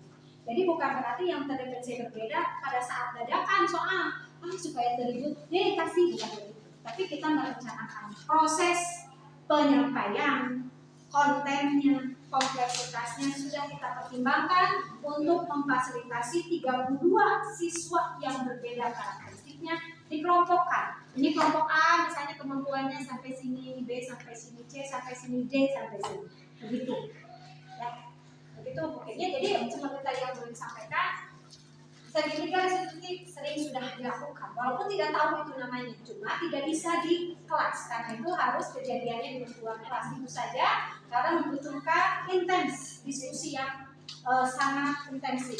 Apa, mengapa, kenapa, keyakinannya, apa yang akan kamu lakukan, komitmen selanjutnya dan seterusnya. Saya kembalikan lagi ke Ibu Moderator.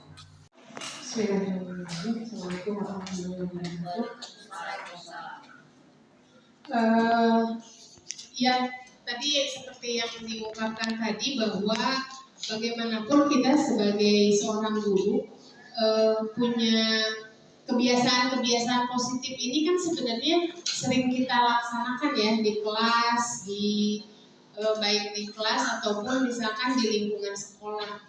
Tapi mungkin setelah mendapatkan penjelasan dari Bu Nur, kita jadi tahu gitu, definisinya atau diingatkan kembali. Apalagi saya kan memang di UPI ya, belajar tentang perkuliahan keguruan dan kependidikan gitu. Sebenarnya itu pun sudah dibahas walaupun tidak secara maksudnya kekinian sekarang mungkin ya disesuaikannya dengan kurikulum yang berlaku.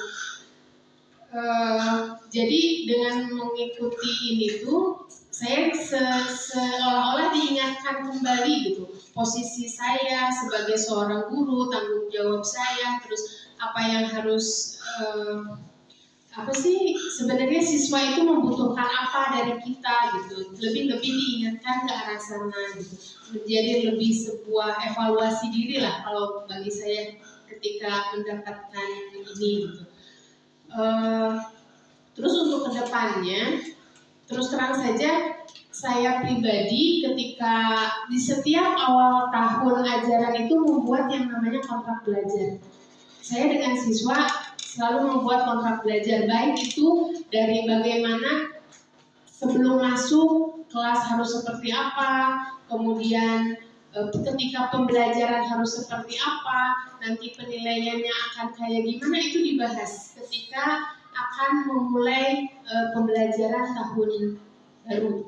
Jadi ketika terjadi sesuatu pada apa sih istilahnya ketika di kelas gitu, saya lebih mudah gitu mengingatkannya, ingat perjanjian kita apa gitu, kayak gitu kan.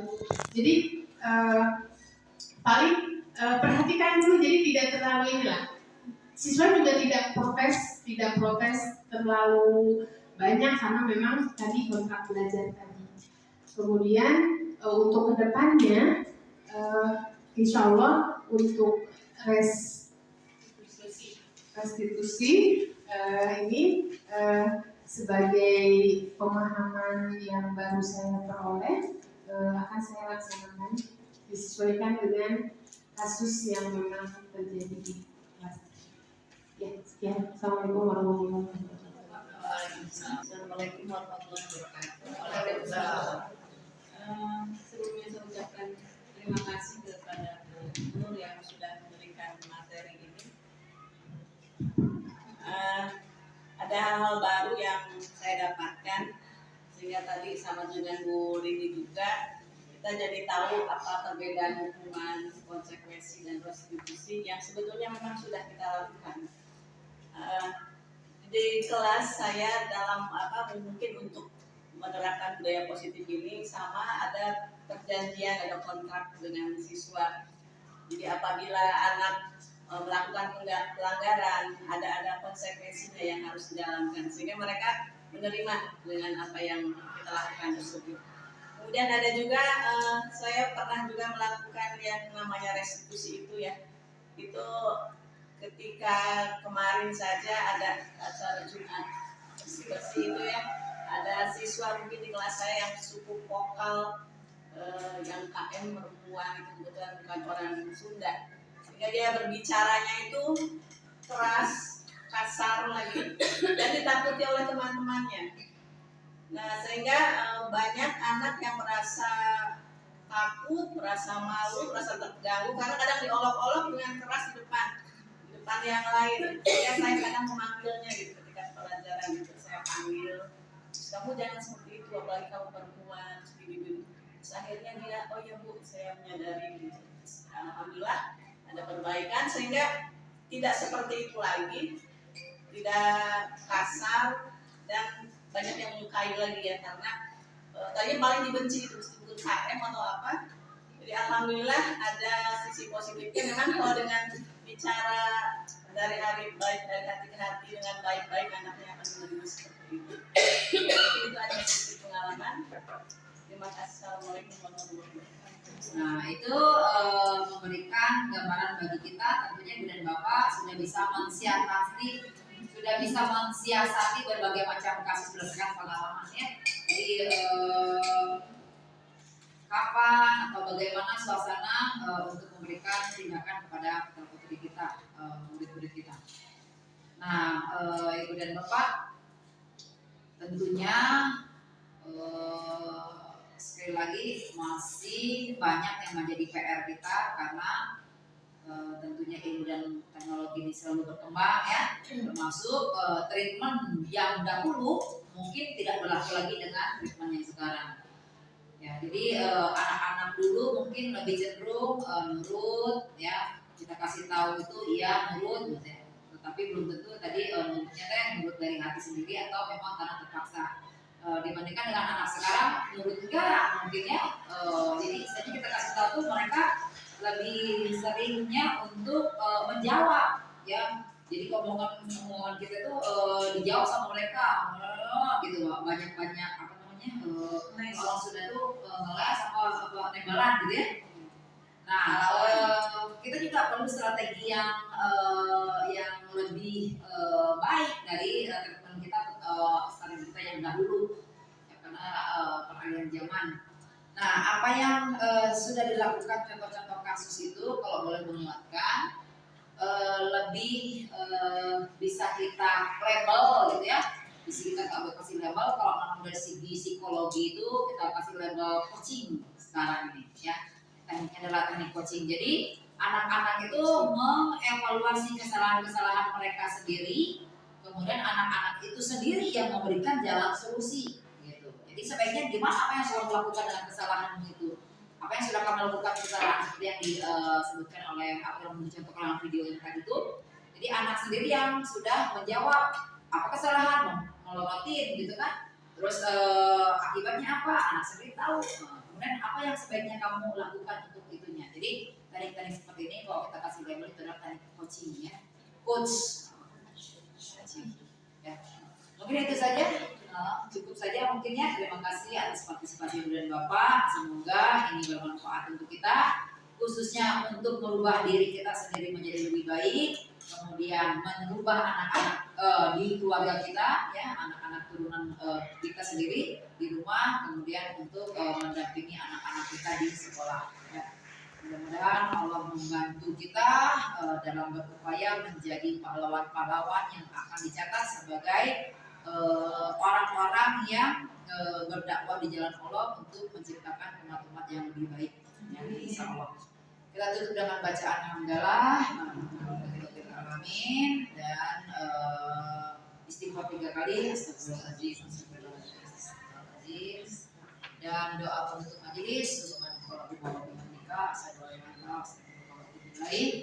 Amin. Segenap pengurus MGP memohon maaf apabila ada yang tidak pantas ya. Wabillahi taufiq. Wassalamualaikum